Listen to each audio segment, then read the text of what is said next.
Hello students, आज के lecture में हम बात करते हैं कि किसी भी इलेक्ट्रोलाइटिक सॉल्यूशन की कंडक्टेंस हम कैसे मेजर करते हैं एक्सपेरिमेंट में। तो आपने फिजिक्स में एक प्रिंसिपल पढ़ा होगा व्हीट स्टोन ब्रिज का। उस व्हीट स्टोन ब्रिज की हेल्प से हम किसी भी अननोन रेजिस्टेंस का हम रेजिस्टेंस मेजर करते थे। तो मैं इस चीज को यहाँ पे कह सकता हूँ कि एन अननोन रेजिस्टेंस, हम लोग जानते हैं रेजिस्टेंस का इनवर्स ही कंडक्टेंस कहा जाता है। अगर आप रेजिस्टेंस मेजर कर लेते हो तो आपको केवल मैथमेटिकली उसका इनवर्स निकालना होगा और उसे हम कंडक्टेंस बोलते हैं। तो फिजिक्स में आप पढ़ चुके हो कि किसी भी अननोन रेजिस्टेंस जो है उसका resistance can be measured by using a device, any device। Condition सिर्फ इतनी है कि वो वर्क करनी चाहिए working on Wheatstone principle, Wheatstone bridge principle. Wheatstone bridge के प्रिंसिपल पर अगर वो वर्क करती है, जैसे एक मैं एग्जांपल लूं लाइक मीटर ब्रिज। ये भी आप लोगों ने फिजिक्स में अच्छे से स्टडी किया होगा। मीटर ब्रिज जो होता है वो व्हीटस्टोन ब्रिज पर वर्क करता है। थोड़ा सा हम इसकी स्टडी करते हैं, रिकॉल करते हैं आपके फिजिक्स में जो पढ़ा हुआ है उसका। तो आप देखोगे कि व्हीटस्टोन ब्रिज में ब्रास की बड़ी चौड़ी चौड़ी प्लेट्स होती हैं। वो सिर्फ इसलिए ली जाती है जिससे कि उनका रेजिस्टेंस हम 0 मेंशन कर सकें।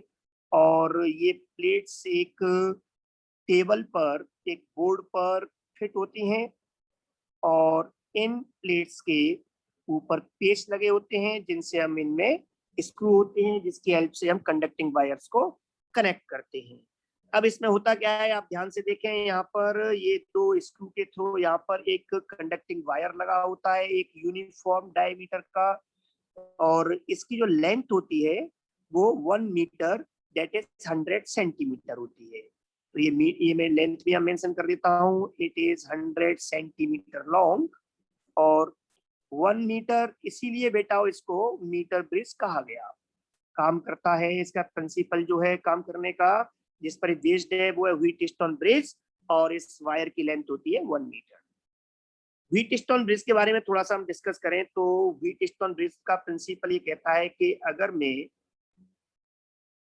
4 रेजिस्टेंस हैं, इनको अगर मैं कनेक्ट करता हूं एक दूसरे से, और ये 4 रेजिस्टेंस को इस तरह से मैं कनेक्ट कर रहा हूं बेटा जी,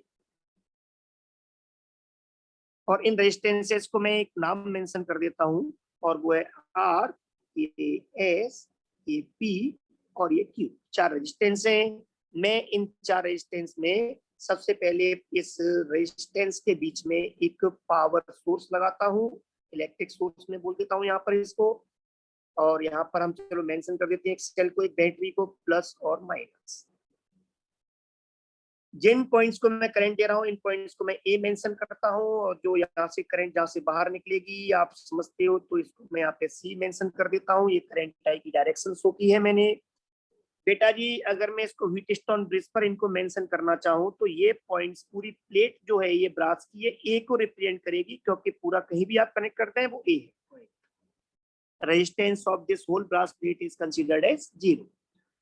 तो मैं यहाँ पर इस पे ए से मैंने, और इस पॉइंट को मैं यहाँ पे लेके चल रहा हूँ सी। इस पूरी प्लेट को आप सी मेंशन कर सकते हो, कहीं भी आप कनेक्ट करते हैं कोई भी कंडक्टिंग वायर को, पॉइंट सी को मेंशन कर रहा है। पूरी प्लेट एक सिंगल प्लेट है। तो मैं यहाँ पर सबसे पहले ए और सी के बीच में, आप थोड़ा सिस्टम समझें, इसका पूरा डिजाइन समझें। मैं ए प्लेट के पेज से मैं यहाँ पर एक सोर्स लगाऊंगा। यहाँ पर मैं अभी यहाँ पर उसको इलेक्ट्रिक सोर्स बोल देता हूँ, और इसको मैं इस तरह से कनेक्ट कर दूंगा। ये एक अभी सोर्स है, सोर्स ऑफ करंट है ये।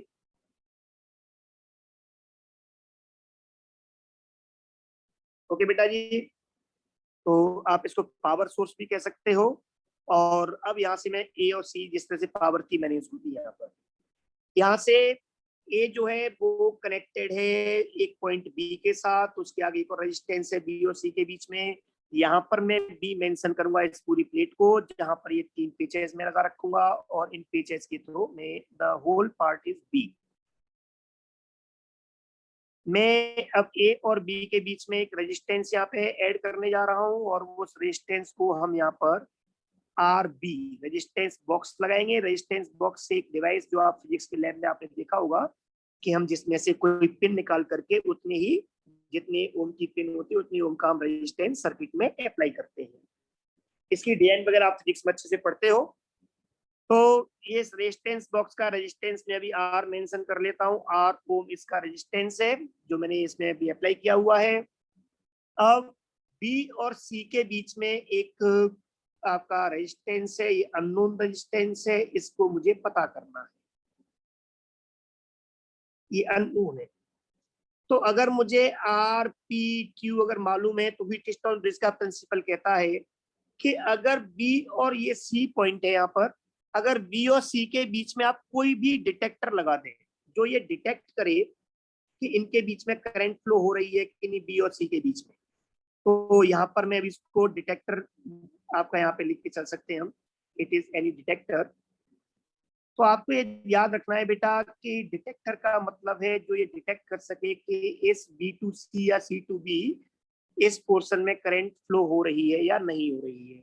ये जो डिटेक्टर है वो हेडफोन भी हो सकता है, क्योंकि अगर करंट फ्लो होगी तो हेडफोन में आवाज आएगी, करंट वो काम करेगा। और अगर वो हेडफोन नहीं हुआ तो वो वहां पर वो कोई गैल्वेनोमीटर हो सकता है जो हम लोग फिजिक्स में मोस्टली यूज करते हैं। जो गैल्वेनोमीटर में जो निडल होती है वो अपने डिफ्लेक्शन से बताती है कि करंट फ्लो हो रही है या नहीं हो रही है। जब करंट फ्लो नहीं होती है तो उस समय उस गैल्वेनोमीटर में हम उसको बोलते हैं नल पॉइंट।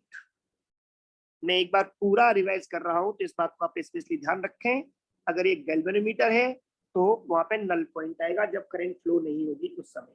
बट आप यहाँ पर और एनी इलेक्ट्रिकल डिवाइस जो इस बात को डिटेक्ट कर सके कि करंट फ्लो हो रही है या नहीं हो रही है आप उसको यूज करते हो, इसलिए मैं काम के अकॉर्डिंग इसको नाम दे रहा हूं यहाँ पर डिटेक्टर। तो हम यहाँ पे करंट डिटेक्टर यूज करते हैं। व्हीटस्टोन ब्रिज का प्रिंसिपल कहता है कि at null point, that is जब नो करंट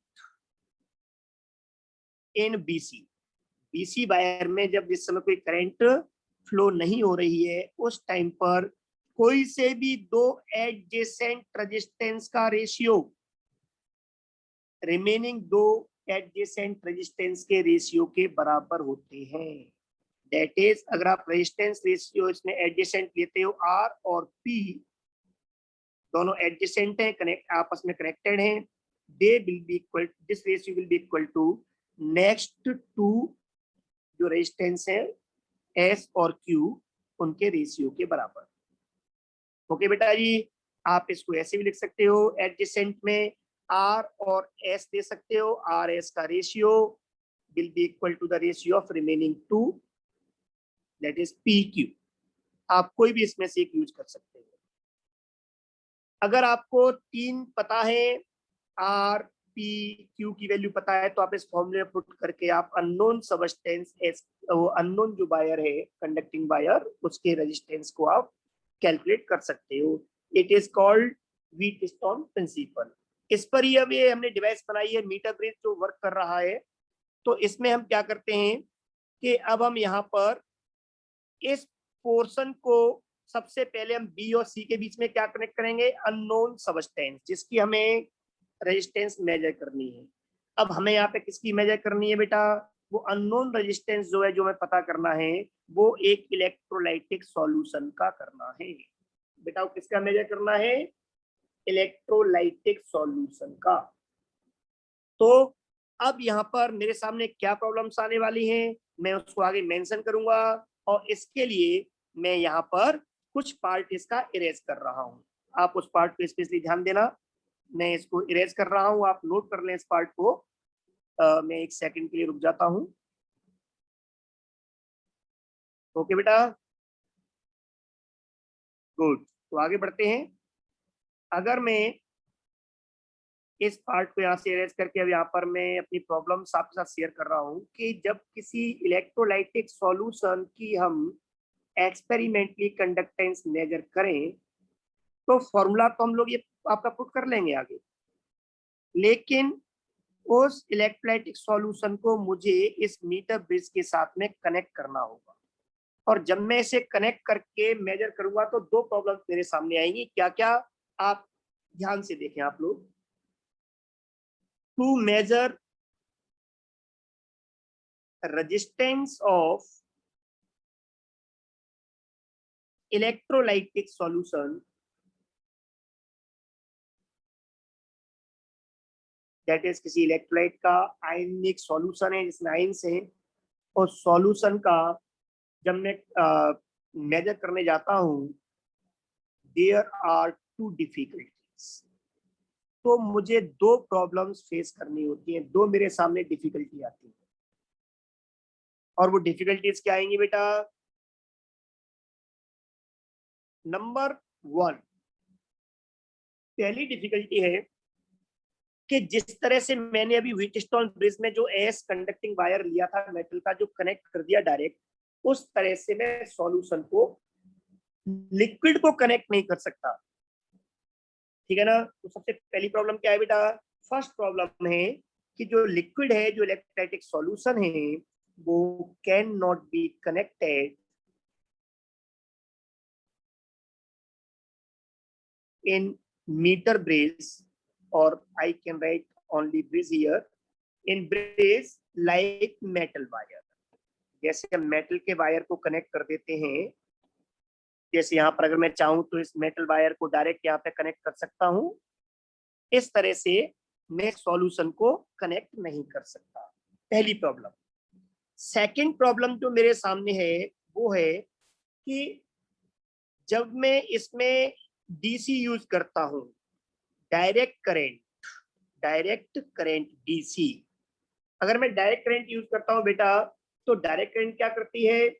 तो उस समय कंसंट्रेशन ऑफ इलेक्ट्रोलाइटिक सॉल्यूशन जिसकी मैं कंडक्टेंस मेजर कर रहा हूं, उस इलेक्ट्रोलाइटिक सॉल्यूशन की कंसंट्रेशन जो है वो चेंज हो सकती है, या यूं कहें वो चेंज हो जाती है। वो चेंजेस तो क्यों होती है? अभी हमने थोड़ी देर पहले प्रीवियस लेक्चर में पढ़ा, प्रीवियस वीडियोस में हमने पढ़ा था कि इलेक्ट्रोलाइसिस, जब भी हम करंट पास करते हैं तो एनोड पर और कैथोड पर ऑक्सीडेशन रिडक्शन होता है और आयंस डिस्चार्ज होते हैं, जिसकी वजह से कंसंट्रेशन चेंज होती है।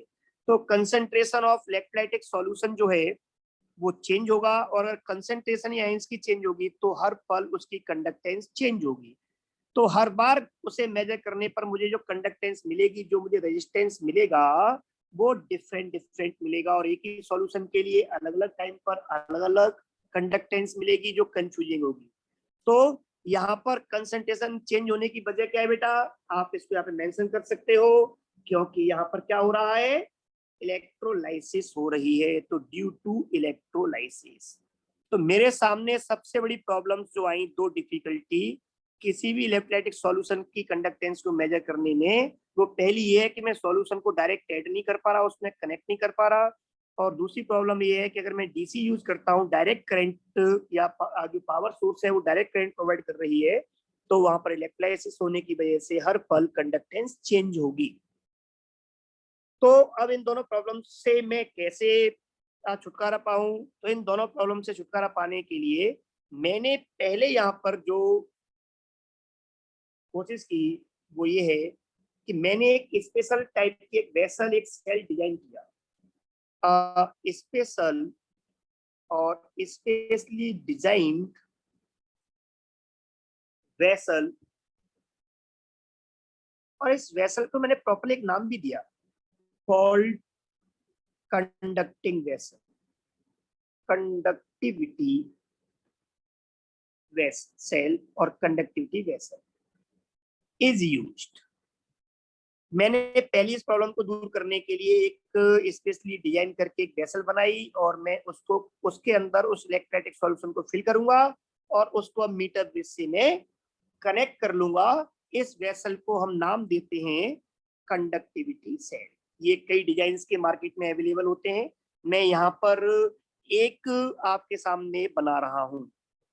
आपके सामने मैं एक जो बना रहा हूँ ये कंडक्टिविटी सेल है। इस कंडक्टिविटी सेल के अंदर आप थोड़ा सा ध्यान से देखें, दो इसमें इलेक्ट्रोड्स लगे होते हैं प्लेटिनम के। प्लेटिनम का ही इस पे एक लेप होता है, पूरा पॉलिश होती है प्लेटिनम के, पाउडर्ड प्लेटिनम की, जिसको हम प्लेटिनम ब्लैक बोल देते हैं।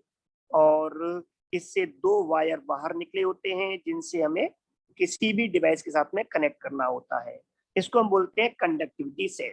अब इस सेल के अंदर हम क्या करते हैं, उस इलेक्ट्रोलाइटिक सॉल्यूशन को फिल कर देते हैं जिसकी हमें कंडक्टेंस या जिसका रेजिस्टेंस हमें मेजर करना है।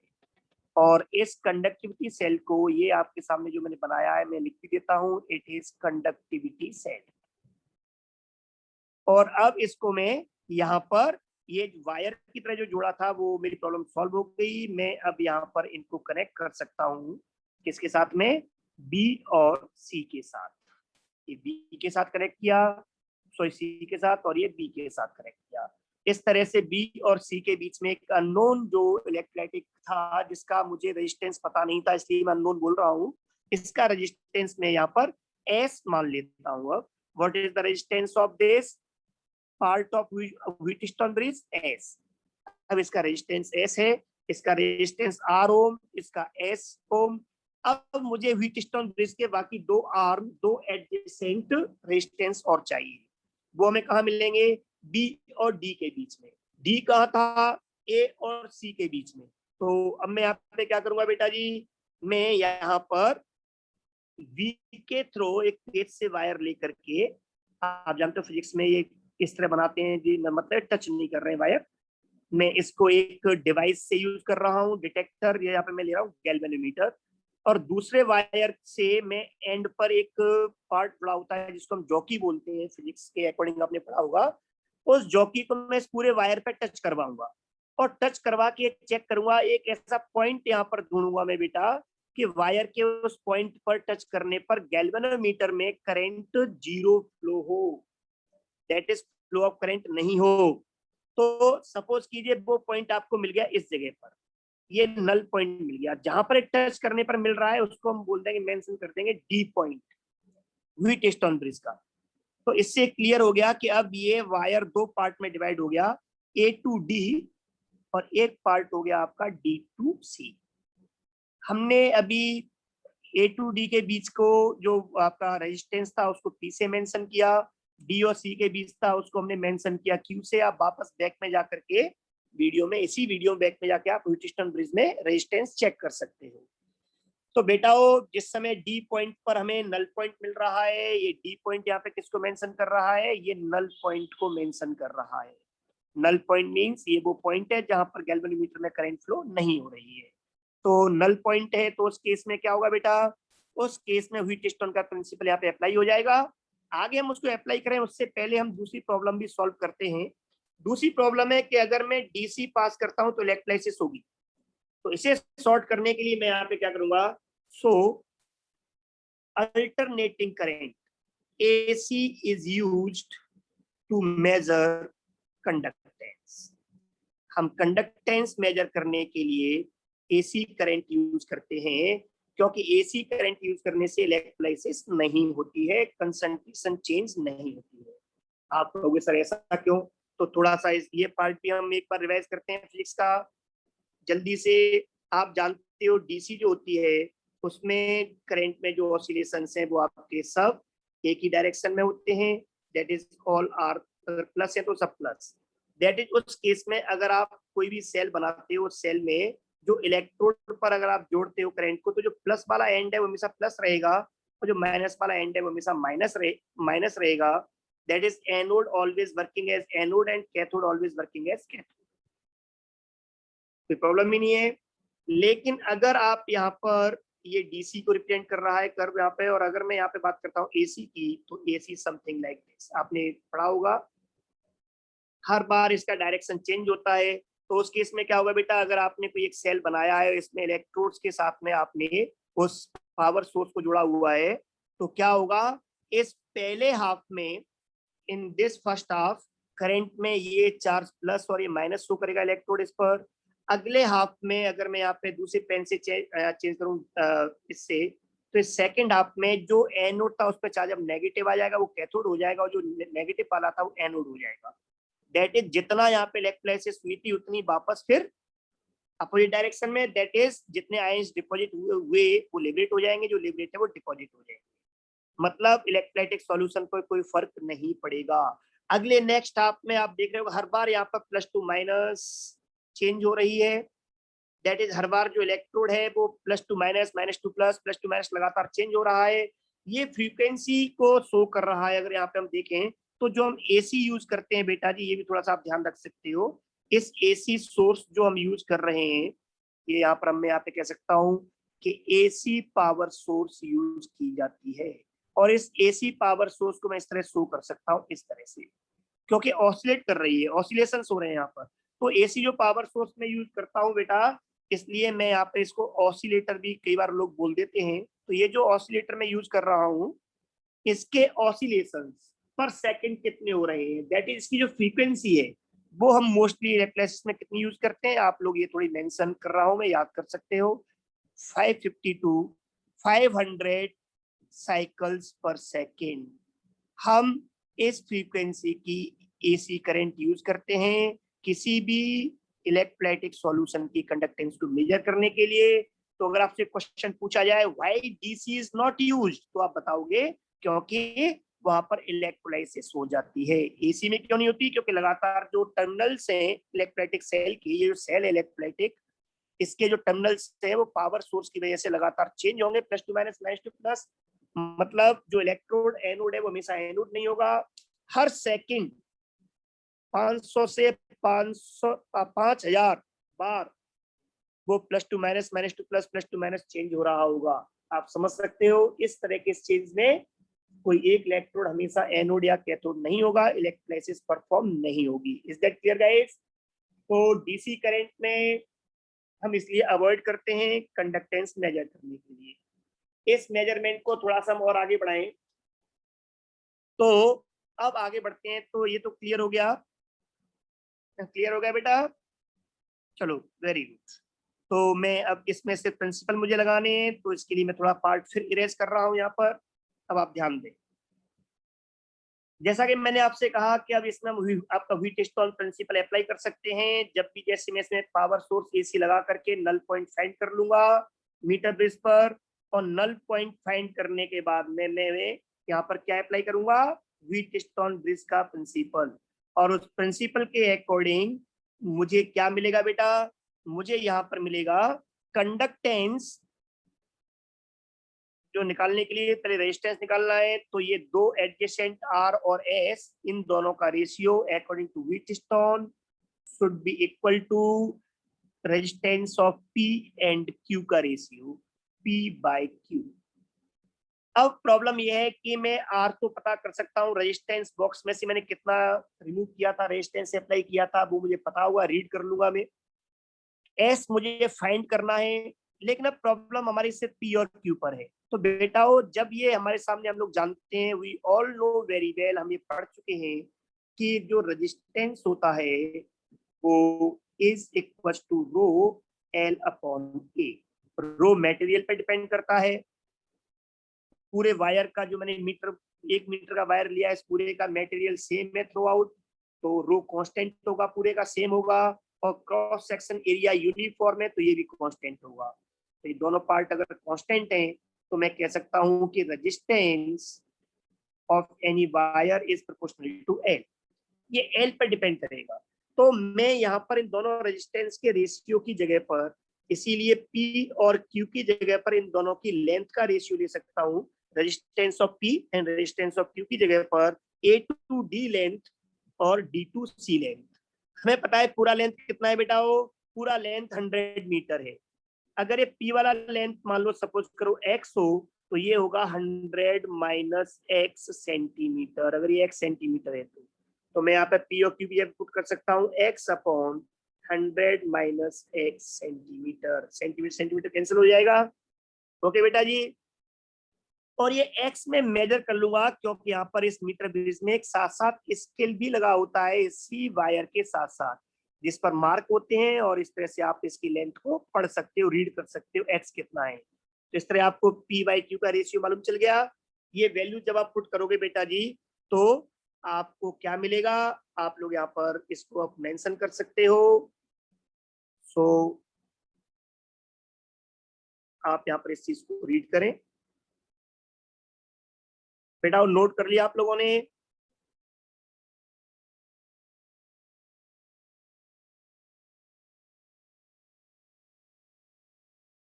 द नेक्स्ट थिंग इज, अब यहाँ पर मैं बेटा 1/s is equal to P/Q की लिख सकता हूं मैं x/100 माइनस एक्स और इनटू ये जो r है रेजिस्टेंस, इसको मैं इधर ले आऊंगा इनटू r। अब मैं एक्सपेरिमेंटली x भी मेजर कर सकता हूं, मुझे r भी मालूम है रेजिस्टेंस बॉक्स से कितना रिमूव किया। इस तरह मुझे 1/s, s क्या था बेटा, s जो है वो रेजिस्टेंस है, रेजिस्टेंस ऑफ सॉल्यूशन, ये s ओम है। और रेजिस्टेंस के इनवर्स को हम क्या बोलते हैं, कंडक्टेंस। तो इस तरह से मुझे यहाँ पर G दैट इज कंडक्टेंस मिल गई। इस तरह मैं सॉल्यूशन की कंडक्टेंस मेजर कर लेता हूँ। इज दैट क्लियर बेटा? तो आप किसी भी इलेक्ट्रोलाइटिक सॉल्यूशन की कंडक्टेंस मेजर एक्सपेरिमेंटली कैसे करते हैं, वो डिवाइस मीटर बेस के प्रिंसिपल पर वर्क करती है। इलेक्ट्रोलाइटिक सॉल्यूशन के कंडक्टेंस के मेजरमेंट के लिए हमें किन किन प्रिकॉशंस का ध्यान रखना है और जो प्रॉब्लम्स हैं उनसे हमें कैसे छुटकारा पाना है, सारी बातें हम यहाँ पर कर चुके हैं। ओके बेटा, तो एक छोटी सी बात यहाँ पर और कर ली जाए और वो ये है कि हम लोगों ने पढ़ा हुआ है स्पेसिफिक कंडक्टेंस। मैं यहाँ पे लिख देता हूँ, we know that specific conductance kappa is equal to G star. जहां पर ये जो जी स्टार हमने जो यूज किया था, it is for sale constant. Okay बेटा जी, तो जी मैंने कैलकुलेट कर लिया एक्सपेरिमेंटली। अगर मुझे किसी भी सॉल्यूशन की conductivity that is specific conductance kappa पता हो तो मैं उस सेल का सेल कांस्टेंट मेजर कर सकता हूं। तो मैं इसी अगर एक्सपेरिमेंट के थ्रू किसी भी सेल का सेल कांस्टेंट भी पता करना चाहता हूं तो मुझे क्या करना चाहिए, एक दो बातें हम उसके लिए नोट कर लेते हैं। मैं इसे क्लियर कर रहा हूं बेटा ड्राइंग को, तो आप यहाँ पे लिखें आगे, to measure cell constant of a cell. किसी भी सेल का अगर मुझे सेल कांस्टेंट पता करना है तो मुझे क्या करना चाहिए बेटा, तो मुझे सॉल्यूशन ऑफ विच, जिसका स्पेसिफिक कंडक्टेंस और या कह सकते हो कंडक्टिविटी इज नोन, जिसकी मुझे कंडक्टिविटी पता है, शुड बी यूज्ड, वो मुझे यूज करनी चाहिए। ओके बेटा, जैसे फॉर एग्जांपल KCl सॉल्यूशन की कंडक्टिविटी सिर्फ पता ही नहीं है, इसकी कंडक्टिविटी जो है वो इज वेल नोन और वेल एक्यूरेटली नोन। नोन ही नहीं है, बहुत अच्छे से काफी एक्यूरेट वैल्यूज हैं इसकी, accurately known is mostly used. ज्यादातर हम आजकल KCl सॉल्यूशन का यूज करते हैं किसी भी सेल का सेल कांस्टेंट पता करने के लिए। बट ये ध्यान रहे, ये वैल्यूज हमें डिफरेंट कंसंट्रेशंस पर भी मालूम है। At different concentrations of KCl, अलग अलग कंसंट्रेशन पर KCl पर कंडक्टिविटी क्या है ये हमें अच्छे से पता है। और अगर आप लोग चाहें तो इसके लिए आप लोग NCERT में डिफरेंट कंसंट्रेशंस ऑफ KCl पर की कंसंट्रेशंस पर कंडक्टिविटी क्या है, आप उस टेबल को देख सकते हो NCERT में। ओके बेटा जी। तो यहाँ पर ये सारी वैल्यू जो है वो रूम टेम्परेचर पर है, ये थोड़ा याद रखें, क्योंकि टेम्परेचर कम ज्यादा करने पर आयंस की मोबिलिटी कम ज्यादा होती है, तो भी कंडक्टेंस में फर्क पड़ता है। तो इस तरह से मुझे अगर किसी भी सेल में जो मैंने KCl यूज किया हुआ है उसके लिए मुझे स्पेसिफिक कंडक्टेंस कप्पा मालूम है। इज दैट क्लियर बेटा? कंडक्टिविटी दैट इज कप्पा हमने मेंशन किया हुआ है, ये मुझे पता है। मुझे कंडक्टेंस एक्सपेरिमेंट में मैंने मेजर कर लिया और मुझे सेल कांस्टेंट मेजर करना है, तो इस तरह से रिलेशन मुझे मालूम था। So cell constant is equal to kappa, जो मुझे पता है, जी मैंने कैलकुलेट किया एक्सपेरिमेंट में।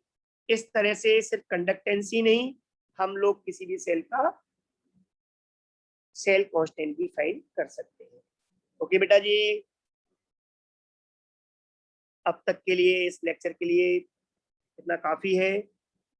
नेक्स्ट टॉपिक हम आगे स्टडी करेंगे नेक्स्ट लेक्चर में, नेक्स्ट वीडियो। ओके बेटा, बाय बाय, टेक केयर। आप लोग अपने प्रीवियस वीडियोस भी मिलते रहे, आगे फर्दर जो वीडियोस मैं अपलोड कर रहा हूँ वो टाइमली आपको मिलते रहे, तो आप इसके लिए चैनल को जरूर सब्सक्राइब करके रखो।